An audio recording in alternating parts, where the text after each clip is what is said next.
Welcome to our deep dive today. Okay. We're going to be talking about culpa mia, Okay. and specifically looking at the cultural impact, Yeah. particularly among Gen Z. Right. Um, and we're going to be kind of dissecting its themes of romance, Mm-hmm. youthful ideals, Yeah. and the connections to pop culture, like, Right. all that. Yeah. And we've got some great interviews with the creators, Awesome. and we'll be kind of analyzing the film itself. Okay, great. So kind of looking at it from all angles. All right. Sounds good. Sounds good. So what really strikes me about this is just how culpa mia has tapped into this very specific cultural moment. Totally. It's not just entertainment, Right. you know? It's more than that. It's sparking conversations about Yeah. Gen Z and Yes. their views on love and relationship. Yeah. Their outlook on so much stuff. Yeah, and even societal trends. It's crazy. That's right. Like, it's really become a phenomenon. The creators themselves said they were blown away by the response. Totally. Like, they did not expect it to be this big. be this big. Yeah. And they were particularly fascinated really? by the fan base it's attracted, Yeah. especially among younger viewers. Interesting. And it's interesting, too, how they define success. Yeah. How do they It's not just get about the numbers? box office numbers or awards. Yeah. It's about the connection Genuine connection. they've made with the audience, Yeah. which I think is really cool. That's awesome. They actually even drew a parallel Oh, wow. between culpa mia Okay. and this classic Spanish TV show Oh, interesting. called Los Serrano. Okay, I've heard of that one. Yeah, have you seen it? I haven't seen it, but I've heard of it. Oh, okay. Yeah. So it's a show that a lot of people Yeah. in Spain grew up with, Got it. and like the film. Okay. It really delves into Yeah. the kind of intricacies of communication within family Yeah. and relationships. Oh, interesting. So those common threads. Yeah, like those universal challenges Right. of communication. Got it. But for those who haven't seen Los Serrano, Okay, yeah. can you give us a little context? Sure, yeah. What's this show about? Basically, it's kind of a family drama. Oh, okay. Some people compare it to a Spanish version of the Brady Bunch. Okay, interesting. But with more teenage angst. Okay. So it's about these two families Oh, you're right. who blend together after the parents get married. Okay. So you've got all these kids dealing with new family dynamics. Right. All that step-sibling stuff. All the step-sibling stuff. Yeah. First loves. Oh, cool. All those miscommunications that come with being a teenager. Oh, I can only imagine. Yeah. Yeah, that sounds really interesting. It's a classic. So both Culpa Mia Mm-hmm. and Los Serrano are exploring these universal challenges of communication. Yeah. Especially within the context of relationships. Absolutely. Intense relationships. Yeah, for sure. And Culpa Mia takes it even a step further Oh, really? with its sequel, Culpa Tuya, Okay. which really dives into Yeah. how individual growth within a relationship, Uh-huh. even if there's a strong chemistry there, Yeah. can sometimes lead to incompatibility Right. down the line. People grow apart. Yeah, they grow apart. Yeah. It's It's that classic. sometimes you grow together. Sometimes you grow together. Sometimes you grow apart. Sometimes you grow apart. And this is a theme Yeah. that seems super relevant to It's Gen great. Z. Yeah. This generation that's dealing with Yeah. all these societal changes Yeah. and evolving definitions Yeah. of love and commitment. Yeah. It's interesting you mentioned Gen Z because I think one of the most Mm. debated aspects of culpa mia is Oh, yeah. whether its portrayal of love Yeah. is actually healthy, Right. especially for younger audiences. Especially for younger audiences. Because you've got the fast cars, You've got the rebellious streak, a a little bit of danger. little bit of danger. Yeah. Is that Is it romanticizing? romanticizing these Yeah. things? It's a good question. Yeah. Yeah. I think it's a valid question. Yeah, for sure. And so it's a complex issue. It's a complex On the issue. one hand, Yeah. you have the concern Yeah. that it's potentially romanticizing these negative behaviors. Romanticizing the bad stuff. Yeah, but then the creators argue Okay. that it shows the consequences. Right. So it's not just It's not just glamorizing it. glamorizing it. Right. Right. And the characters, Yeah. especially Noah, Oh, yeah. experience Yeah. significant personal growth Yeah. throughout the film. That's important. Yeah. And Noah's journey is really fascinating. Yeah, she goes through a lot. She starts out like Yeah. super rebellious and reckless. Yeah. But then by the end, she's learned like some really hard lessons. Hard lessons, yeah. About love and responsibility. Uh-huh. And, staying true to herself. Staying true to herself, yeah. So I think that's really crucial. I think so too. Because it allows the film to like resonate with these young viewers. Right. But also prompt them to like think critically about their own relationship. Yes. Yeah. And the choices they make. Yeah, that's really cool. Which I think is important. Yeah. Speaking of resonating with viewers. Yeah. I think we have to address totally kind of the elephant in the room. Okay. Or should I say pop star in the room. Oh, yeah. The Taylor Swift connection. Yeah. Like fans have really drawn this connection between Culpa Mia and Taylor Swift's music. Especially the You Belong With Me music video. Okay. Interesting. Like they see these parallels. Oh, wow. In the storyline. The storyline, yeah. In the characters. Yeah. Even the overall vibe. The vibe, yeah.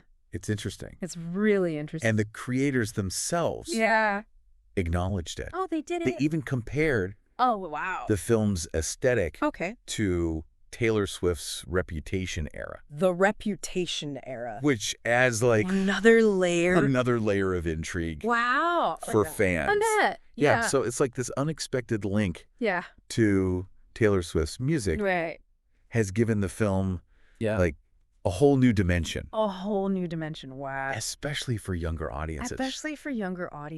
It's really fascinating. Yeah, that is fascinating. Like how that's happened. I know. Yeah. And it speaks to like the power of intertextuality. In pop culture. Like how different works can like connect and inform each other. Totally. And like create a richer experience for the audience.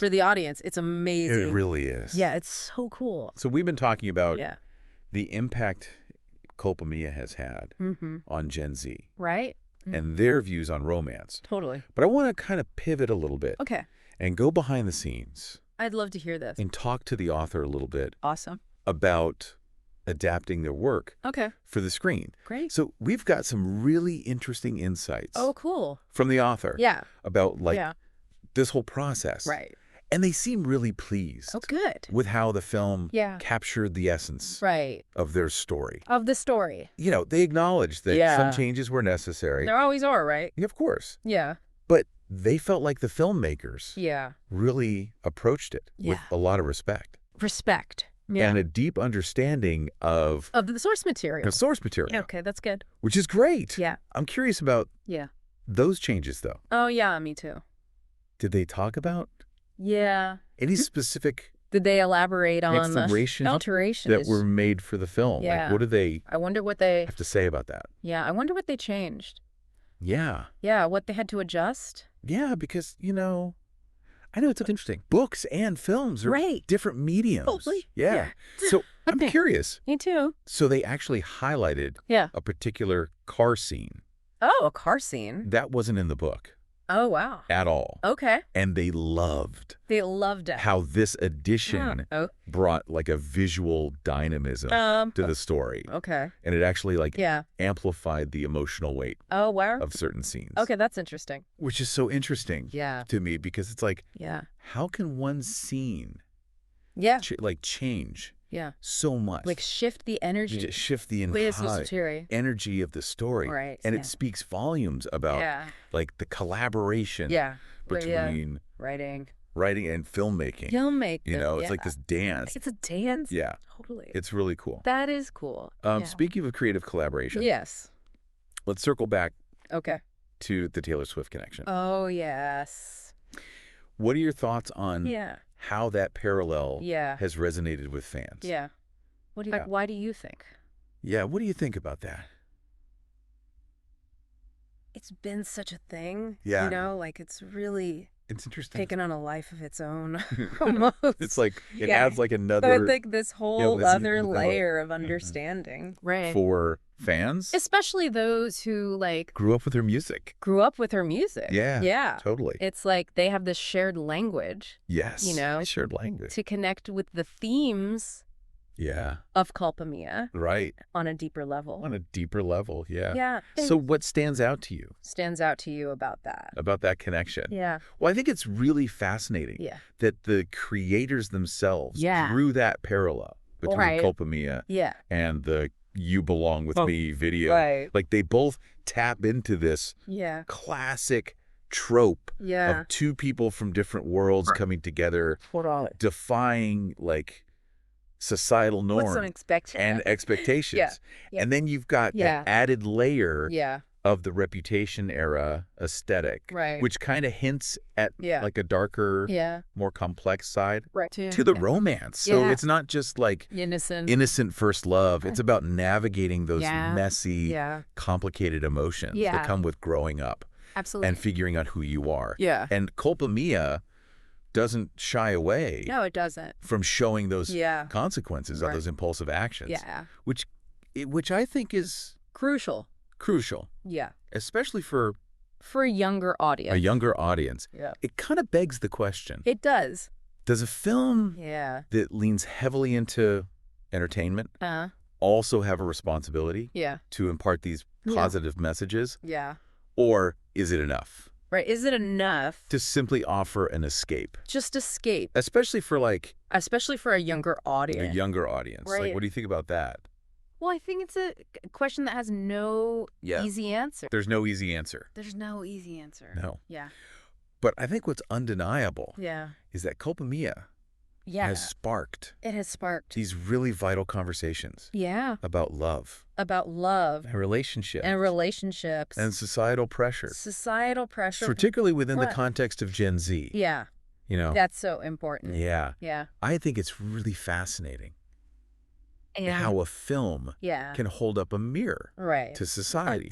And make us examine our own values and beliefs about love and relationships. Totally. Yeah. Yeah, it's amazing. And the fact that it's resonating so strongly with Gen Z. Suggests that it's tapping into something very real. Very real. About their experience. Their experiences. And their anxiety. And their anxieties. Yeah. Totally. The fast cars. Yeah. The rebellious spirit. Yeah. The intense romantic connections. All of it. Yeah. Yeah. It speaks to like this generation. Yeah. That's yearning for adventure. And self-expression. But also grappling with the consequences of those desires. He's like this push and pull. Yeah. Right? It's really interesting. Yeah. And let's not forget the power of visual storytelling. The visuals are so important. Culpa mia really uses those elements like the cars, the fashion, the music. To create this like visually captivating world. A captivating world. That draws viewers in. Yeah. And makes the emotional journey all the more impactful. Yeah. Yeah. It's a great example of how aesthetics can amplify the narrative. Totally. Yeah. Yeah. And make the characters and their struggles more real. More like tangible and relatable. Yeah, you feel it more. Yeah. Yeah. But before we get too swept away by the visual spectacle. Yeah. I want to shift our focus back to the author. I'm curious too to hear more about that. Yeah, because I'm curious to hear more about their perspective. Yeah. On the film's success. Yeah. And how they navigated. Yeah, like what was it like for them? The experience of seeing their work reinterpreted on screen. To see their baby come to life. Yeah. On the big screen. Yeah. Especially for a film as popular as Culpa Mia. Yeah. You know? What was that like? What was that like for them? Yeah. So from the interviews, it seems like the author really embraced the film's interpretation of their work. Yeah. What's interesting, though, is they described feeling a sense of detachment. Detached. Wow. Almost like an observer. Interesting. Watching these characters. Like they're creations, but not really. Interacting in this new dimension. Yeah. It's fascinating. Wow. Yeah. It's like letting go of your baby. Yeah, it's like their creation took on a life of its own. Right. Separate from the pages of the book. The pages. Yeah. Wow. Did they elaborate? On what that experience that feeling was like? Yeah. Like, what did they say about that? Yeah. I'd love to know. Yeah, me too. Yeah. I'm really curious. So they mentioned it was almost surreal seeing these characters Yeah. who once existed That's an inner solely in their imagination. Yeah. Being portrayed by actors, Right. moving, speaking, expressing emotion. Expressing emotions. In this tangible way. Yeah. Wow. It's like they're living and breathing. It's wild. Yeah. They even talked about how certain scenes in the film brought new insights to the characters and their motivations. It's amazing. Which I think is amazing. Yeah. That's so cool. Like it speaks to the transformative power of adaptation. Yeah. You know, how a story can evolve and deepen. Through different media. You know, it's not just about transferring words from cage to screen. It's more than that. It's about breathing new life. Yeah, it's giving it new life. Into a narrative. Yeah. Yeah, and allowing it to resonate with a wider audience. Yeah. And in the case of Culpa Mia, it seems like the film has really captured a particular cultural moment reflecting the anxiety. But desires. And aspirations. Of Gen Z. You know, and it's this blend of relatable characters. And intense emotion. And this visually captivating aesthetic. That has resonated so strongly with audiences. Yeah. And turned it into like a cultural phenomenon. Yeah. It's incredible to witness. It is. Like the ripple effects of how a single story can spark so much discussion and inspire fan communities. Yeah. And even influence trends. Like, it's crazy. It's amazing. It begs the question, in a world overflowing with content. What is it about certain stories that allows them to like break through and become part of the cultural zeitgeist. A zeitgeist. Like, what is it? You know? I don't know. It's a question worth pondering. Yeah. I don't have the answer. Me neither, but it's a good question. It's a good question. Yeah. What do you think? Maybe it's the combination of like relatable characters. And timely theme.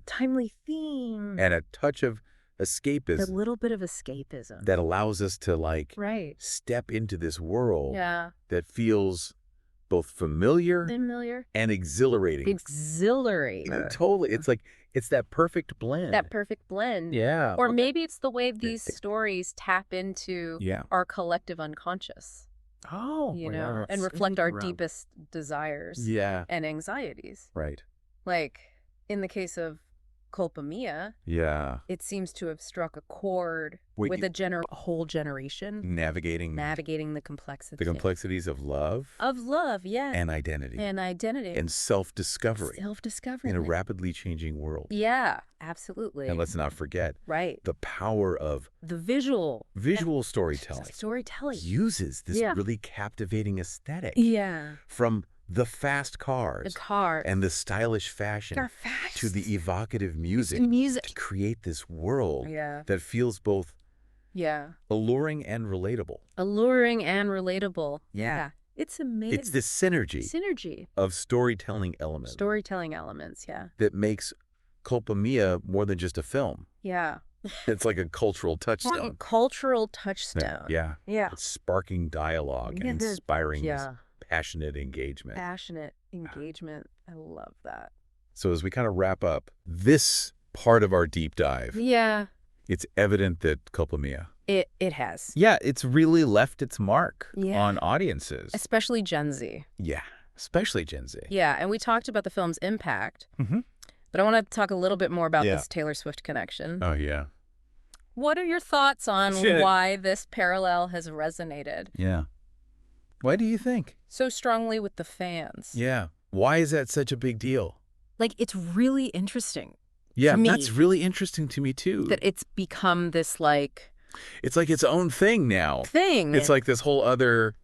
another layer of the story. Another layer of understanding for these fans. Right. Especially, like you said... Especially who grew up. Those who grew up with her music. Yeah. Yeah, it's like it unlocks this... It's like a key. To understand to understanding the themes. Yeah. Of culpa mia. Right. Like on a deeper level. On a deeper level. Yeah. Totally. Like they have this. Yeah, like they speak shared language. The same language. Yeah. Yeah. It's so interesting. Yeah, it's really cool. What stands out to you about that? About that connection. Yeah. I think what I find most fascinating is that the creators themselves made that connection between culpa mia and you belong with me. Right. Like they're the ones who pointed it out. Right. And I think it's so cool that they see that too. Yeah. Because it really does tap into this classic trope. Right. Of two people from different worlds coming together. Defying those norms. All those expectations. Yeah. And then you add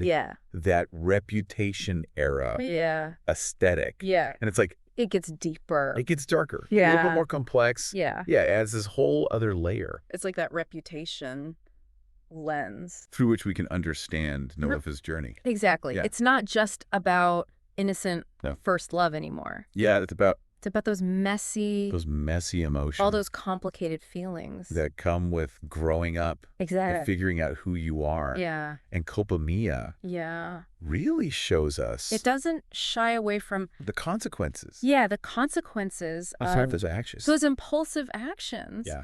It shows you what can happen. Yeah, and I think that's crucial. Yeah, especially for younger audience. Yeah. To see that. You know, it kind of makes you think. Yeah, it does. About that responsibility. The responsibility of a film like this. Right. You know? Like, is it just entertainment? Yeah. Or is there more to it? Right. Does it have a responsibility to say something more? Like to impart. Right. To teach something. These positive messages. Or is it enough to just offer an escape? Right. Just to be fun. Yeah. Yeah. Especially for younger audience. A younger audience. Also, what do you think about that? I think that's a really tough question. There's no easy answer. There's no easy answer. No. But I think what culpa mia has done so well is spark these conversations. Right. About love and relationship. About those important things. Yeah, and all those societal pressures. Yeah, those pressures. That we all face. Yeah. Especially Gen Z. Yeah. They're facing so much. Right. It's like they're on the front lines of all of that. They're navigating a whole new world. A whole new world. Yeah, it's really... Yeah, it's a different landscape. Fascinating to see how they're dealing with all of it. Yeah, and how this film... speaking to that. It's like the film is holding up a mirror to society and making us all kind of look at ourselves and examine what we believe, our own values and beliefs about love and relationship. Yep. So powerful. And the fact that it's resonating so strongly with Gen Z. Really shows that it's tapping into something real. Like it's hitting a nerve. Yeah, about their experiences. It's speaking to their experiences. With their anxieties. Of their anxieties. Yeah. Like the fast cars. Yeah. All of it. The rebellious spirit. They do. The intense romantic connections. All of it. Yeah. It's like this... It speaks to this desire, this yearning. Yeah, this yearning for adventure and self-expression. But also this but almost grappling with the consequences. Of those desires. Yes, that push and pull. Yeah, that tension. Yeah. Yes. It's really fascinating. And I think we can't forget about the visual storytelling. The visuals are incredible. Like culpa mia uses these elements so well. Like the cars, the fashion, the music to create this visually captivating world. World that you just get sucked into. It sucks you in. Yeah. And it makes that emotional journey. Yeah, it makes you feel so much more impactful. So much more. Yeah. That's like you're right there with them. Yeah. Yeah. It's a great example of how aesthetics can amplify the narrative. To make it. And make those characters and their struggles. Yeah, you feel it more tangible and relatable. You're right there in it with them. Yeah. Yeah. But before we too caught up. Get too lost in the visuals. In the visual spectacle. Yeah. I want to shift our focus back to the author. Yeah. I want to talk I want to hear more about their perspective. Their perspective on all of it. On the film. Yeah. I'm so curious. It has really left its mark. On audiences. Especially Gen Z. Yeah. And I think, we've talked a lot about the film's impact and all these different facets of it. Yeah. But I'm really curious to hear more from the author's perspective. The author's perspective. What was it like for them to see, Yeah. their words come to life on screen. On the big screen. Especially with a film. Yeah. As popular as Culpa Mia. That's got to be a wild experience. I can't even imagine what that must have been like. I know. So what did they have to say? Yeah. What was that like for them? Yeah. From the interviews we have, it seems like the author really embraced. That's great. The film's interpretation of their work. Oh, that's good. But what I thought was interesting is they described this feeling of detachment. Detachment? Almost like they were an observer. Oh, wow. Just watching these characters. Interesting. Their creations. Interact. This new dimension. They become real. Yeah. It's like letting go of their baby. Right. Not yours anymore. It's the world's. Their creation took on a life of its own. Its own life. Separate from the pages of the book. Totally. Like, did they elaborate? Yeah. Did they say more about on that experience? Yeah, what that felt like. Yeah, like what was that feeling? Yeah. They said it was almost surreal. Surreal. To see these characters that, once existed. Just in their minds. Solely in their imagination. Yeah. Now being portrayed by actors. Right. Like speaking, expressing emotions. Yeah. In this tangible way. It's like they're real people now. Yeah. Not just characters. It's wild. Yeah. They even mention how certain scenes in the film actually brought new insights. Oh, wow. To the characters. That's amazing. And their motivations. Oh, wow. Which I think is so cool. Yeah. Like it speaks to the power. The power of adaptation. Yeah. How a story can evolve. And deepen.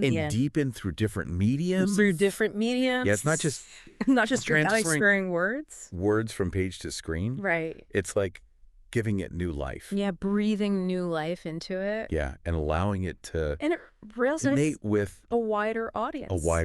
Yeah. And in the case of Culpa Mia, the film really seems to have captured. Yeah, it's captured this cultural moment. This specific. Reflecting the anxieties, desires, aspirations of Gen Z. Of a whole generation. And I think it's this combination of like relatable characters, emotions, this visually captivating aesthetic. Yeah, the visual style. Yeah. It's so captivating. That has really like resonated. And it draws you in. And drawn people in. Yeah. Turned it into a cultural phenomenon. A really incredible to witness. Amazing. The ripple effects. To see the impact. Of how a single story can spark so much discussion. Inspire these fan communities. Yeah, and trends. Yeah. And whole communities. And influence trends. It's amazing. It's crazy. Yeah. It really makes you think. Yeah, it does. Like, what is it about certain stories that allows them to, like, break through? Oh. Yeah. In this world. That's so overflowing with content. Full of content. What is it about Culpa Mia? Yeah, what makes it special? It's a good question. Why does it resonate? So special that it's resonated so much. It's a good question. I don't have the answer. I don't know. But I think it's a combination of things. It's a combination of factors. It's got those relatable characters. Yeah, you see yourself in them. Timely themes. Yeah, it's speaking to. And that touch of escapism. I mean, what people are going through. Yeah, that lets us step into this world that feels both familiar and exciting. Yeah. I think you're right. Or maybe it's the way it taps into that. These stories tap into our collective unconscious desires. Yeah, and reflect this desire and anxieties. We're all feeling that. Like Culpa Mia has really struck a chord with this generation. Well, generation that is navigating. Who are navigating a world. The complexities. That's changing so fast. Of love. And identity and self-discovery. We're trying to figure it all out. In a rapidly changing world. Yeah. And I think the film does a good job. We have to acknowledge. Of showing that. The power. Yeah, the visuals. Of visual storytelling. Are so important. Like Culpa Mia has this captivating aesthetic. The beautiful. The fast cars. The cars. The fashion. The stylish fashion. Yeah. The music. It all comes together. Yeah, to create this world. That feels... You want to be a part of. Alluring and relatable. Yeah. And I think it's this... It's this synergy. Synergy of storytelling elements. Yeah, all the elements working together. That makes Culpa Mia. Yeah. More than just a film. It's like... A cultural touchstone. It's sparking dialogue. It's starting conversations. And inspiring. This passionate engagement. Yeah, I love that. People are really... People are feeling it. Feeling it. Yeah. So as we wrap up our deep dive today on Culpa Mia, it's clear. It's clear that spoof film has left its mark. Has really left its mark on audiences. On audiences. Particularly Gen Z. Especially Gen Z. Yeah, and it's really invited us to reflect on all these. The evolving landscape of love and relationships. Big question. And the power of storytelling itself. Yeah, the power of stories. Yeah, and maybe that's the most important thing. Maybe that's the point. About Culpa Mia. Yeah. You know? The takeaway. Its ability to spark. To make us think. In introspection. Yeah. To challenge. The challenge. Our perspectives. Our perspectives. And to leave us with more questions than answers. And to want to learn more. Yeah. So as you continue to navigate, you know, the complexities. The complexities. Of your own world. Yeah. Just remember. Remember the lessons of. The lessons of the Mia. Embrace the power of connection. Yeah. And never underestimate the impact. That a single story can change your whole hearts and minds perspective. Yeah. Thanks for joining us. Thanks for having me.